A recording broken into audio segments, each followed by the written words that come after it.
ماتش الزمالك والمصري وماتش الاهلي وسيراميكا. في البدايه الزمالك دخل الماتش ده متصدر الدوري بفارق 3 نقط عن الاهلي وفارق الاهداف عن بيراميدز. عندنا مشاكل كتير في التشكيل، ولكن المشكله الاكبر عند الزمالك دايما ان هو لما بنيجي في ماتشات زي دي او ماتشات مهمه قوي، ساعات بنبقى عارف انت احساس ان انت كسبت الحاجه قبل ما تكسبها فعلا. مش شايف ان التصدر الحالي للدوري هو تصدر وهمي.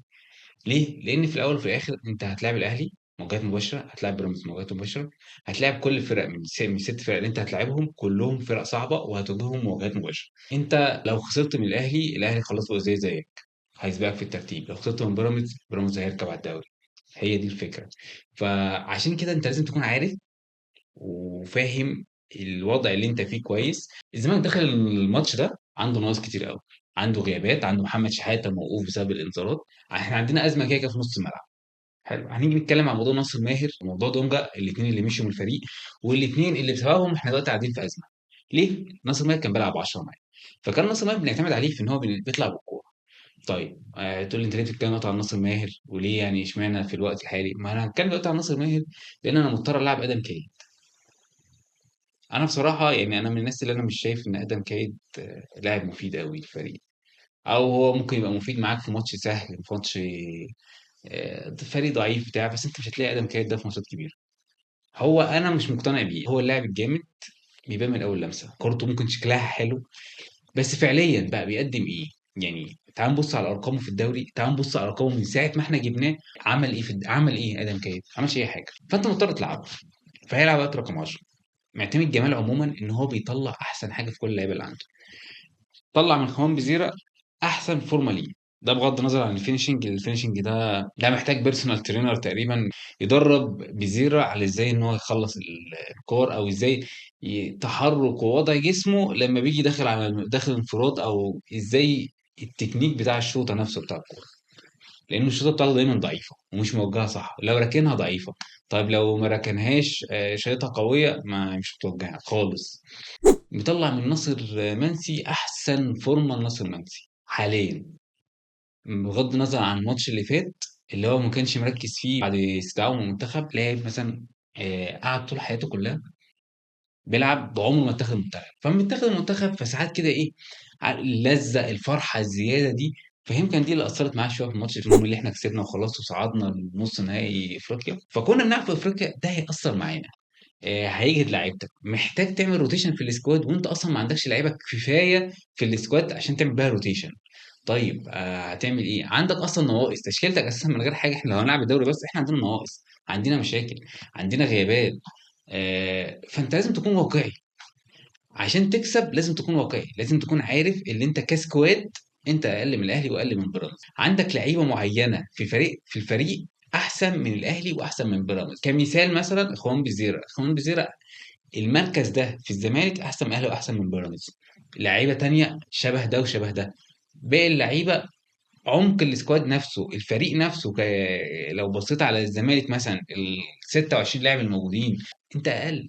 الاهلي بيلعب فيه صفقات، اي نعم اللعيبه ما بتعملش حاجه بس مش مشكله، بس بيجيب. اكيد لاعب زي زيزو ده مش لاعب صغير، لاعب زي امام عاشور، لعيبه زي تريزيجيه، اللعيبه دي محمد شريف كان هيجي الزمالك وبعد كده ايه، لما الاهلي كلمه هو ما حبش ان هو يخش في الحته دي، قال لك لا هروح الاهلي. بالنسبه للمصري، فالمصري حاليا مش بيمر باحسن حالاته. لسه خسران من شباب بلوزداد الماتش اللي فات في الكونفدراليه. في الدوري المصري اخر 5 ماتشات خسر ماتشين وكسب ماتشين وتعادل ماتش. هيدخل الماتش ده الفرق بينه وبين سيراميكا كليوباترا 6 نقط. تمام.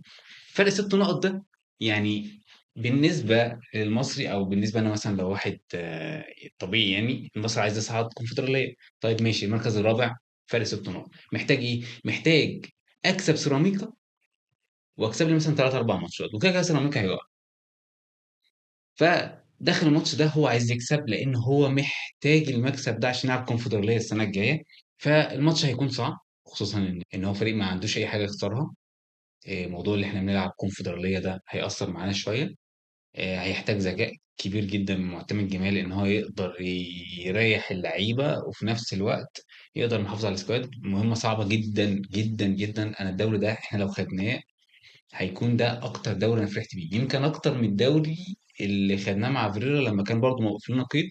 بس اتليست حتى الدوري ده اللي كان مع فيريرا كان لسه معانا كام لاعب برضه كانوا لعيبه كويسه يعني، كان معانا حتى قائد، كان معانا شيكابالا، كان معانا امام عاشور، كان معانا زيزو، كان معانا بن شرقي، كان في كذا لاعب كانوا موجودين. وباقي النواقص اللي كانت في السكواد ده خدناها بقى، طلعنا بقى حسام عبد المجيد، طلعت سيد نيمار، يوسف اسامه نبيه، سيف جعفر لما كان لسه ما نعرفش انه ده مستواه. حاجات كتير بقى، يعني حاجات كتير احنا بقى عملناها كده وحصلت، بس مش مشكله. اما السنه دي بقى، السنه دي بجد بجد يعني هتحس احساس مختلف. لو خدنا الدوري فعلا انا هحس احساس مختلف، اكون مبسوط جدا. فاتمنى بجد ان احنا نعمل حاجه ان شاء الله باذن الله. اتوقع ان احنا هنكسب المصري. نيجي بقى للجنب التاني، وهو الاهلي وسيراميكا كليوباترا. طيب الاهلي بيدخل الماتش ده بعد ما خسر من طلائع الجيش، بعد ما خسر ماتشين من الترجي. برغم ده لعيبته فت عادي، فورمه عادي يعني. لعيبه الاهلي اللي هي لعبت مع منتخب مصر لعبت ماتش حلو جدا مع السعوديه، بس كونهم احتكوا مع الليفل ده من اللعيبه ده طبعا بالنسبه لهم المفروض ان اللعيبه تكون فت يعني. ف وكده كده يعني ماتش مع الكابتن علي ماهر. فمع علي ماهر يا جدعان بحس ان ماتشات الاهلي سهله جدا، بجد والله. يعني الماتش سهل للاهلي مش لسيراميكا اكيد يعني. ما اعرفش ليه علي ماهر يعني لعب 16 ماتش ما كسبش منهم غير ماتش واحد تقريبا، مع كان ساعتها كان مع الاسيوطي في كاس مصر. فدي من الحاجات برضه انا بستغربها. يعني علي ماهر لعب معانا ماتش في كاس مصر، لعب علينا كوره، احنا ما عرفناش نعمل اي حاجه في الماتش ده. كوره وتقسيمه حرفيا يعني احنا ما كناش شايفين قدامنا. كان عندنا كده كده مشاكل قبل الماتش ده بسبب ضغط الماتشات وكده. وما اعتقدش ده زي الماتش الوحيد اللي انا خسرته السنه دي في الزمالك خسر السنه دي وما حسيتش ان انا زعلان عليه. الفكره ان الفرقه دي عرفتك الكواليتي اللي عندها عامل ازاي. لو سيراميكا لعبوا الماتش الجاي وقدموا ماتش قدام الاهلي ماتش وحش، ماتش وحش في احسن موسم هما بيقدموه في اللي هما بيعملوه ده، انا استغرب جدا بصراحه. والاهلي كسبك في السوبر المصري السنه دي بالتحكيم، انت مش حاسس جواك ان انت متضايق؟ مش حاسس كده ان انت موضوع كده مضايقك؟ الناس اللي كانت بتلعب بايديها يعني، حاول بقى يعني حس شويه يا كابتن علي، كابتن علي والنبي والنبي اعمل حاجه.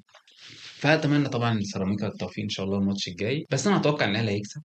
يعني ما اعتقدش ان الاهلي هيخسر رابع ماتش على التوالي يا جماعه، فقرش ولا حاجه، بس يعني الموضوع صعب قوي. فان شاء الله الزمالك يكسب، واتوقع ان شاء الله يعني الاهلي يتعثر بقى عشان ايه يبعد عننا شويه وفرصته في الدوري تقل شويه. واشوفكم ان شاء الله المره الجايه بعد ماتش الزمالك يوم الاحد باذن الله. يلا سلام.